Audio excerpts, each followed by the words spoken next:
आप की शिक्षा दीक्षा जी लंदन से भी हुई है। बिल्कुल। तो लंदन से आपने कौन सी पढ़ाई की? मैंने लंदन से MBA किया, कॉर्पोरेट गवर्नेंस। अच्छा। जो ब्लॉक प्रमुखी का चुनाव होता है उसमें दो टाइप के प्रबंधन दो टाइप का होता है। एक इथिकल जो नैतिक चीजों का प्रबंधन और नैतिक चीजों का।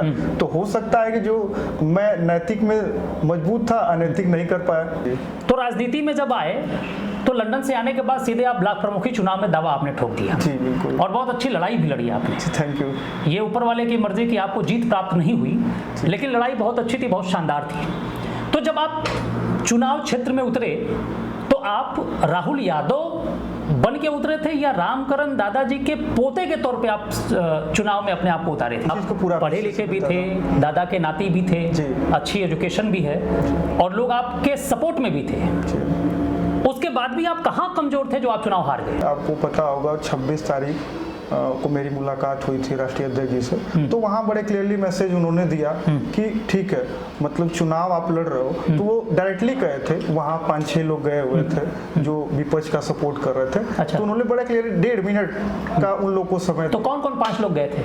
5 लोग में वही पे प्रत्याशी थे और उनके साथ 3-4 और लोग थे। 4 लोग थे, नाम नहीं हमारे बताना आदरणीय विधायक जी भी थे। विधायक जी भी। अच्छा। अगर आप जीत गए होते जी जीत जाते तो आपकी योजना क्या थी? अब मैनेजमेंट का मैं स्टूडेंट रहा हूँ तो मेरी ऑब्वियसली ये रहा था कि मैनेजमेंट के तरीके से जो प्लानिंग के तहत सारी काम करें। तो हम ये कह सकते हैं कि क्षेत्र के लोगों ने जी एक बहुत बड़ा मैनेजमेंट का स्टूडेंट जो अपने किस्मत को ब्लॉक प्रमुखी के चुनाव में आजमा रहे थे, अगर वो जीत गए होते तो विकास बहुत ही उच्च लेवल का हुआ होता। जी बिल्कुल, मौका मिला होता। तो ये दुर्भाग्य है लोगों का कि जो आप हार गए।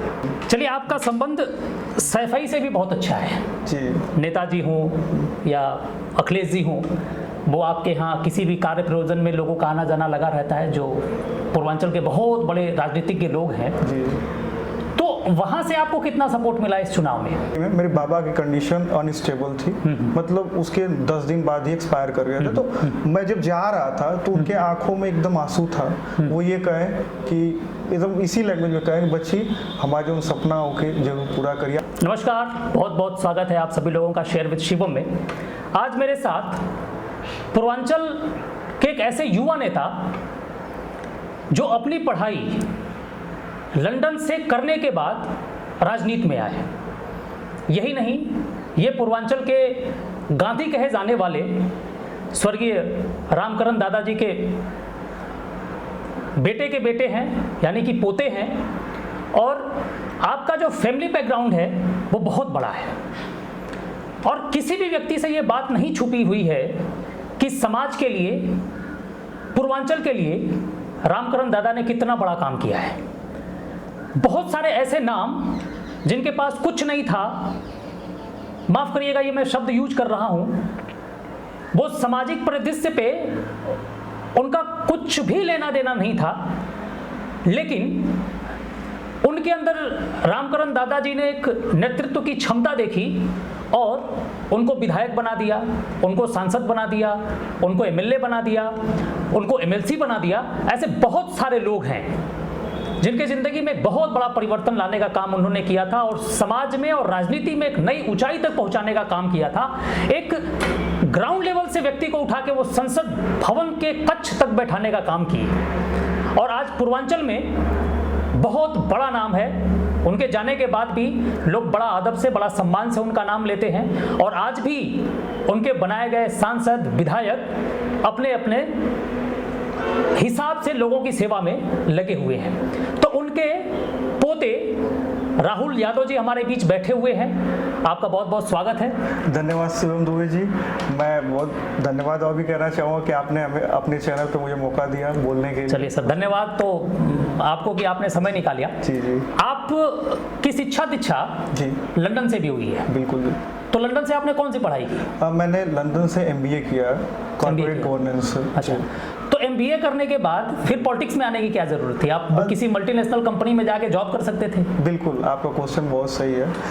मैं वहाँ पे मेरा कंप्लीट होने के बाद स्टडी मेरी जॉब लगी थी, बट जो मैं जाने से पहले मेरे दादाजी का सपना था कि मैं लोगों के बीच रहूं, जो उनका सपना था उनको पूरा करने के लिए, उस चीज़ को आगे बढ़ाने के लिए मैं उनके उस पर काम करूं। जैसे कि मैं आप एक छोटी सी घटना का जिक्र करना चाहूँगा।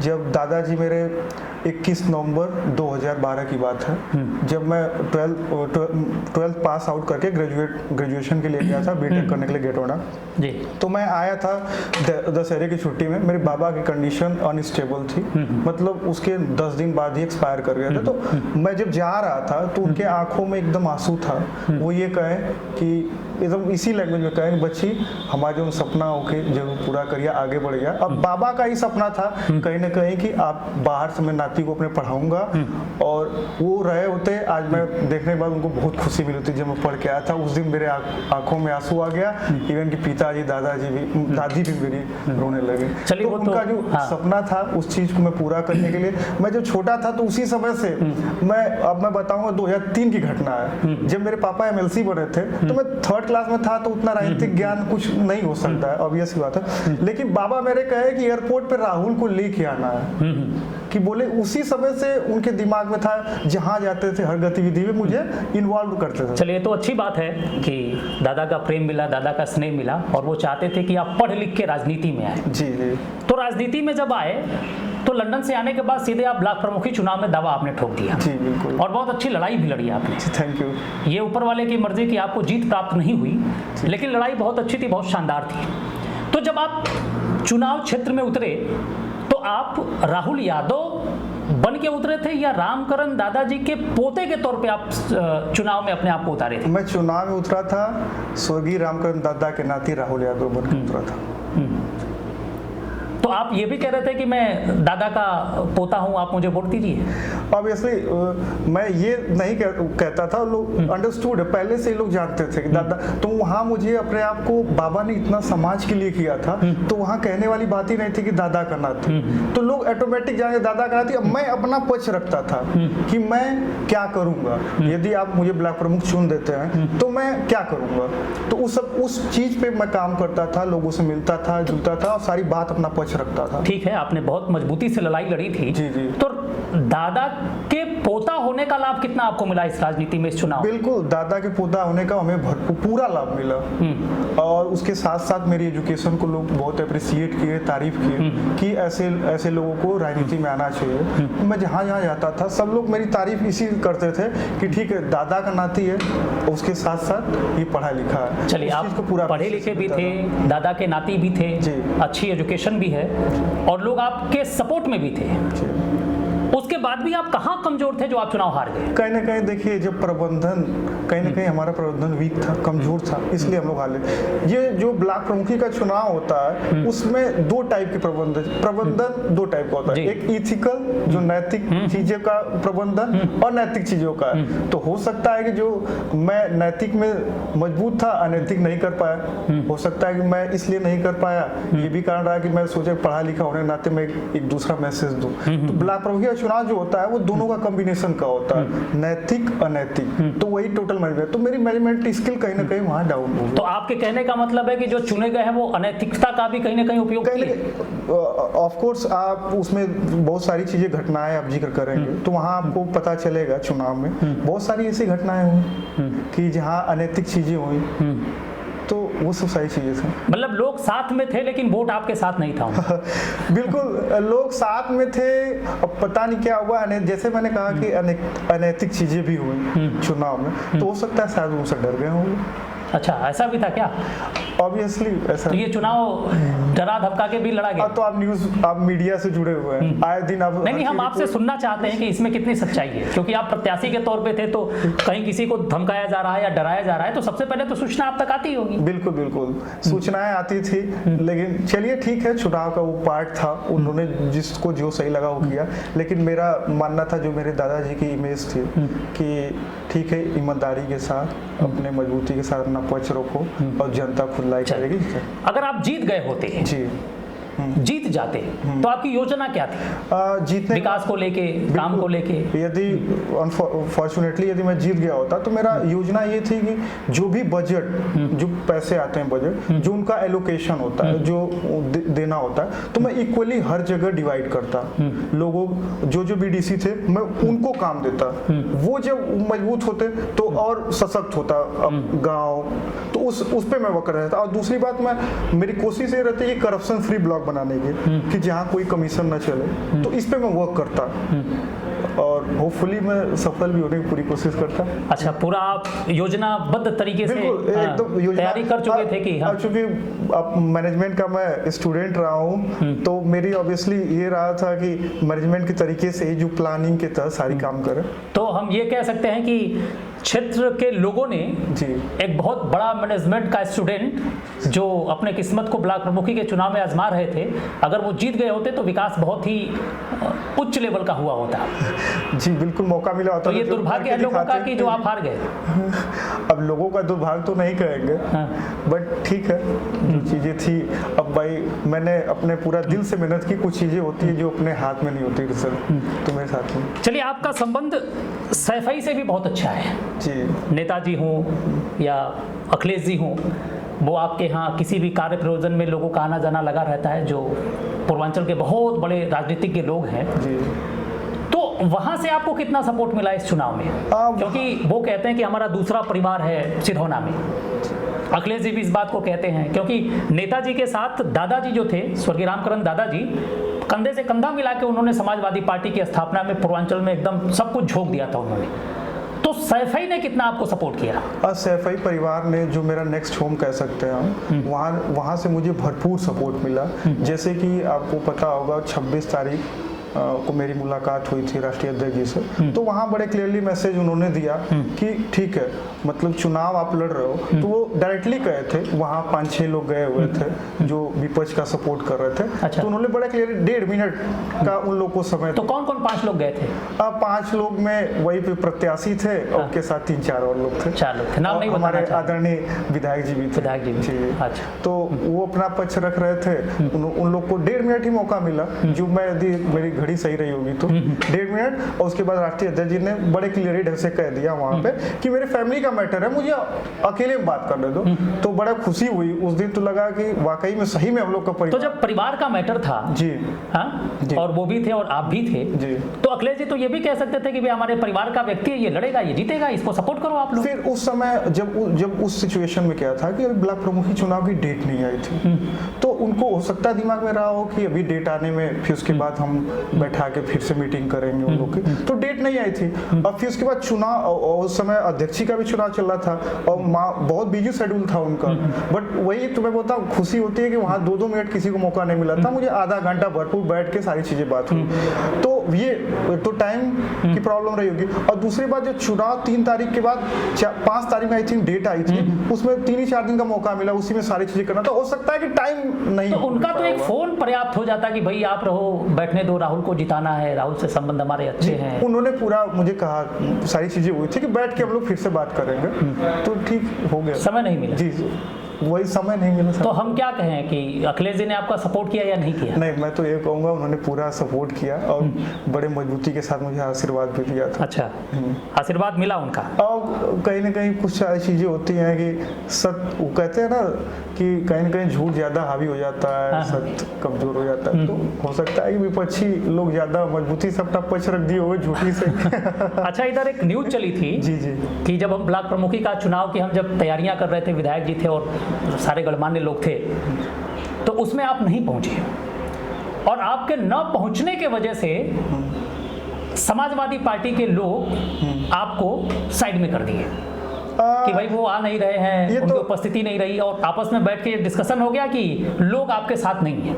तो क्या आपको बुलाया गया था ऐसी मीटिंग में? जो मीटिंग की बात आप कर रहे हैं, वो तो मैं इसको बस एक एक्सक्यूज और आरोप की तरह लेता हूँ। ऐसी कोई मीटिंग नहीं थी जहाँ हमको बुलाया गया हो, मैं गया ना हूँ। वो बस आरोप वाली बात होती। नहीं, कार्यालय पे मीटिंग हुई थी, ये तो मुझे चर्चा का विषय है कि आप कार्यालय में मीटिंग हुई थी, तो मुझे कोई आमंत्रण नहीं था। शिष्टाचार तो यही कहता है कि जहाँ आमंत्रण ना हो तो नहीं जाना चाहिए। नहीं जाना चाहिए। ठीक। तो आपने इसका फिर बचाव नहीं किया कि भाई हमको तो बुलाया ही नहीं गया? ऑफ कोर्स मैंने कहा कि नहीं बुलाया गया, मैं नहीं गया। और इवन कि बुलाने ना, मतलब हमको मीटिंग की जानकारी ही नहीं थी, बुलाए ना बुलाने की बात ही खत्म। हाँ हाँ जी। तो ये एक बात उड़ाई गई जी, वही इस चुनाव में सबसे ज्यादा कुछ काम किया है तो र्यूमर, अफवाह। किस ढंग से पहले तो अफवाह वो करा जाता है कि निर्विरोध हो जाएगी सारी चीजें, एक लोग लड़ेंगे, फिर उसके बाद बहुत सारी ऐसे दिन पर डेली में नए नए अफवाह सुना करता था। क्या वो लोग जिनको दादा ने खड़ा किया, बनाया, जिनको विधायक बनाया, जिनको सांसद बनाया, जिनको प्रधान बनाया, बीडीसी बनाया, जिला पंचायत सदस्य बनाया, अध्यक्ष बनाया, मतलब उच्च पदों पे जिनको आसीन किया और जो पार्टी में आज भी है, तो क्या वो लोग आपका सपोर्ट नहीं किए? भाई नैतिकता तो यही कहते हैं कि भाई दादा ने हमारे लिए किया है तो दादा के परिवार के लिए भी हम करें। उनकी तीसरी जनरेशन चुनाव में आ रही है। जी बिल्कुल। तो जैसा कि आप चुनाव में गए होंगे, बहुत सारी जगह देखे होंगे, तो सपोर्ट हमें मतलब इस ढंग जो गिने चुने लोग का जो पार्टी के नेता बनते हैं, हो सकता है कि उनकी आइडियोलॉजी जो विचारधारा हो वो पार्टी से कहीं हटके हो, जो उनके नियम नियत पे नहीं सेट बैठती हो, तो वो लोग हो सकते हैं। लेकिन सबसे ज़्यादा खुशी मुझे इस बात की होती है जिनके लिए मेरे दादाजी ने पूरा हमेशा अपनी लाइफ बिता दी, जो कार्यकर्ता थे वो हमारे साथ थे हर गांव स्थिति में। ये बताऊंगा 75% लोग गांव के हमारे साथ में थे। इवन कि बीडीसी को भी वो लोग जब कहते थे कि नहीं वोट देना है, सही जगह देना है, राहुल को देना है। जी। तो ये 75% लोग साथ में थे और वो अपने बीडीसी पे दबाव भी बना रहे थे। उसके बाद भी मैनेजमेंट आपको जबकि ये सारी चीजें पता थी तो डिस्टर्ब कैसे हो गई? तो होता है कि जब आदमी कुछ चीजें होती हैं, ठीक है, प्रेशर तो आदमी क्रिएट कर सकते हो किसी के ऊपर, और कहीं ना कहीं एक फीलिंग डर की भी होती है। तो जो हमारा दूसरा पक्ष था, हो सकता है कि उस चीज से मजबूत रहा और वो बीडीसी पे ज्यादा हावी हो गया हो। तो एक कैंडिडेट होने के नाते आपको इसका विरोध करना चाहिए था? बिल्कुल विरोध करना चाहिए था, बट क्या करिए, कुछ चीजें होती हैं जैसे चुनाव में कि आपको उस चीज से वो दूर रहना पड़ता है। जी। तो विरोध के साथ साथ कहीं ना कहीं एक संवाद भी स्थापित नहीं हो पाया। यदि मान लीजिए आप ही हैं, सपोज करिए, आप यदि हमसे पहले संवाद करेंगे तब तो सारी बात रखी जाएगी। तो पहले से ही आपको कहीं से रिप्लेस कर दिया जाता है, तो फिर कहाँ से बात करेंगे आप? मतलब यहाँ के कार्यकर्ताओं का पहले से मूड था जी कि हमें आपके खिलाफ जाना है, और उसमें सत्ता शासन प्रशासन ने पूरा उनका मदद किया उस सब चीजों को लेके, तो हो सकता है। और जो साथ ही साथ मैं ये भी कहना चाहूँगा, जो नेता हमारे साथ नहीं थे जैसा आपने कहा, तो हो सकता है उनकी भी कुछ राजनीतिक मजबूरी रही होंगी कि आगे चल के कुछ समस्याएं और क्रिएट हो सकती हैं, तो उसने मेरे साथ नहीं दी। ये भी तो सोच सकते हैं कि एक कंपटीटर के तौर पे राहुल यादव हमारे सामने आ जाएंगे तो फिर हमारी राजनीति हैसियत जो है वो कमजोर पड़नी शुरू हो जाएगी, क्योंकि आपकी पहुंच है, लोग आपको जानते हैं, आपके साथ दादा का नाम जुड़ा है, सिंपैथी है, सभी लखनऊ तक आपकी पहुंच है, आपसे अखिलेश जी आधे घंटे बैठ के बात करते हैं। एक कारण ये भी जोड़ सकते हैं आप, जोड़ सकते हैं जी। तो यहाँ आप एक कंपटीटर के तौर पे भी समाजवादी पार्टी में हैं? जी, कंपटीटर के तौर पे भी था। मैं चुनाव एक लोग से नहीं लड़ रहा था, मैं चुनाव सारे लोग से ब्लॉक पे लड़ रहा था जो मेरे खिलाफ थे, जो नेता, जो समाजवादी पार्टी के नेता ये हमारे साथ नहीं थे, मैं उन लोग के भी खिलाफ लड़ रहा था चुनाव। जी, ऑफ कोर्स तभी तो मेरा विरोध कर रहे थे। अच्छा, आपको नहीं लगता है कि इस ब्लॉक प्रमुख के चुनाव में जी समाजवादी पार्टी में दो फाड़ हो गया है? क्योंकि आप भी समाजवादी पार्टी से थे और हीरा यादव जी जो जीते हैं वो भी समाजवादी पार्टी से ही अपने आप को बता रहे थे और समाजवादी पार्टी का महकमा उनके साथ लगा हुआ था। जी जी, लेकिन उसमें आपको एक चीज़ की तुलना करनी होगी कि आप जैसे मेरे दादाजी समाजवादी पार्टी के फाउंडर मेंबर रहा, संस्थापक सदस्य रहा, तो आप इससे भी कंपेयर कर सकते हैं जो लोग उनके साथ थे वो समाजवादी कैसे हो, ठीक है, समाजवादी विचारधारा से थे। अभी मेरा कैरियर देख लीजिए, मेरे दादाजी कैरियर देख लीजिए, जितना एज होगी जो विपक्ष के लोग थे उनसे ज्यादा मेरे बाबा संघर्ष किए समाज पार्टी के साथ। तो क्या वो इसलिए आपके लिए सीट छोड़ दें क्योंकि दादाजी ने संघर्ष किया है? नहीं, हमने ये नहीं कहा कि सीट छोड़ दे, तभी तो सीट छोड़े नहीं तभी तो चुनाव लड़े, तो ठीक है, वो सब सारी चीजें अपने जगह थे। लेकिन आपको जो सोसाइटी में, जो मैं 75% की बात किया हूँ कि गांव के लोग मुझे चाहते थे, तो उसी समाजवादी के दम पे चाहते थे। जी, मतलब नाम जुड़ा रहा, जी, सपोर्ट नहीं मिला। नाम देखिए, वोटर तो उसमें गांव में पूरे करीबन 1200-1500 वोट होते हैं, तो लेकिन वोट तो एक को करना था, वोट तो एक को तो फोर्सफुली उन्होंने मेरा पूरा पक्ष रखा 75% का, लेकिन वोट देने वाला कोई और था, नहीं दिया। अच्छा, अभी जैसे कि 2 गुट बन चुका है समाजवादी पार्टी का। कल को अगर 2022 के विधानसभा चुनाव में किसी को भी, यानी जो इस ब्लॉक प्रमुख चुनाव के विपक्ष में आपके लोग हैं, उनमें से अगर किसी को टिकट मिलता है विधायकी का, तो आप का उनके साथ सहयोग क्या रहेगा? जैसे देखिए, मैंने शुरू से ही कहा है कि जो राष्ट्रीय अध्यक्ष जी का, माननीय अखिलेश जी का जो भी निर्णय रहेगा, मैं उस पर काम करूंगा और उनके लिए जिता के यहाँ से सीट। तो आप भी कहीं से दावेदारी ठोक रहे हैं कि ब्लॉक प्रमुखी तो हाथ से गई, अब कुछ विधायकी की सोचते हैं, देखते हैं। अभी मैं उस पर काम कर रहा हूँ, ठीक है, अभी ऐसा कुछ नहीं है जी। तो मतलब आगे की कुछ महत्वाकांक्षाएं तो आपकी होंगी? अभी बस मेरा ये एज अ कार्यकर्ता काम करने का पूरा दिली इच्छा है और करूंगा भी। और जैसा कि मेरे नेताजी माननीय मुलायम सिंह जी कहते हैं कि पार्टी कभी बूढ़ी नहीं होनी चाहिए, तो मेरी कोशिश ये रहेगी कि कैसे मैं अधिक से अधिक युवाओं को जोड़ूं और 2022 में सत्ता की वापसी करूं। मतलब 2022 में पूरी तैयारी, 2022 की बिल्कुल तैयारी में आप लोग लग चुके हैं। ये मेरी रिस्पॉन्सिबिलिटी बनती है कि मैं मजबूती के साथ क्षेत्र में जुड़ा रहूं, युवाओं को जोड़ूं, सबको एक साथ लग के समाज पार्टी को जिताने का पूरा प्रयास करूं। चलिए, आप जितना आसानी से इस लेवल तक पहुंच गए भाई, जितना आसानी से आप अखिलेश जी के केबिन में जाके बैठ के बात कर लेते हैं, आप नेताजी से मिल सकते हैं, उतनी आसानी से जो पिछले कई साल से संघर्ष कर रहा है कार्यकर्ता, वो शायद मिल सकता है, शायद ही मिल पाए। तो इसका जो लाभ है आपको, हाँ, एक कार्यकर्ता के तौर पे तो मिल ही रहा है, एक पारिवारिक मेंबर होने के नाते भी मिल रहा है। तो इस कंडीशन में तो आप अगर आप बोल दें कि भाई मुझे यहाँ से विधानसभा की सीट चाहिए, तो आपको मिल जाएगी।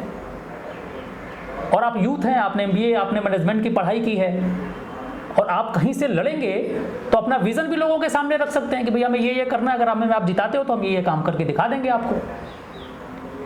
तो आगे की ऐसी कुछ तैयारी है जो आप बोले कि भाई मुझे यहाँ से टिकट चाहिए, मुझे विधायक बनना है, सांसद बनना है? मैं तो आपसे कहा कि मैं अभी मेरा प्रयास ये रहेगा कि युवाओं को जोड़ना है और जो संगठन में है उसको और मजबूत करना है। संगठन में यदि राष्ट्रीय अध्यक्ष जी का आदेश होगा जो भी करने के लिए, मैं उस पर काम करूंगा। तो आप संगठन के लिए काम करेंगे? बिल्कुल, कार्यकर्ता होने के नाते तो ये मेरा रिस्पॉन्सिबिलिटी बनती है कि मैं कैसे पार्टी को मजबूत कर सकूं। तो अभी जो भी वो मेरी कैपेबिलिटी देखेगी, वो मुझे रिस्पॉन्सिबिलिटी देगी। अभी बहुत सारे लोग हैं, इस चुनाव में बड़ा मनमुटाव हुआ, तो क्या वो सारी चीजें अब भूल के एक साथ लग के एक प्लेटफॉर्म पे सब लोग काम करना शुरू कर देंगे? अब तो मैंने कहा कि राष्ट्रीय अध्यक्ष जी का जो भी निर्णय होगा उस पे मैं काम करूंगा और पार्टी को कहीं से घटा नहीं होना चाहिए। मेन फोकस पार्टी है, फिर उसके बाद सारे लोग हैं।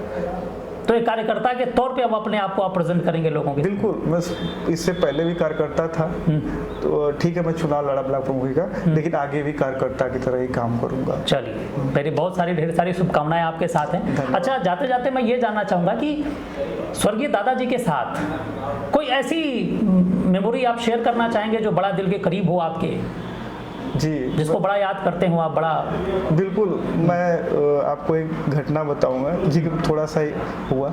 उसमें ये था कि जैसे मैं 2nd 3rd क्लास में था, मैं SOS से पढ़ाई किया हूँ। अच्छा। तो उसमें ये था कि मैं बाबा से, छोटा था तो नहीं होता है कि बाबा 10 रुपया दा, ठीक है, तो मैं ऐसे पैसे मांगने गया बाबा से, बाबा अपने कमरे में थे, तो हुआ क्या कि मैं मांगने गया, बाबा मेरे निकाल लेते पैसे देने के लिए, तब तक मेरे पिताजी इंटर कर जाते हैं, तो तुरंत बाबा ये तो सिचुएशन बदल जाते हैं, पैसा क्या होगा आपको, पैसा बिगड़ जाओगे।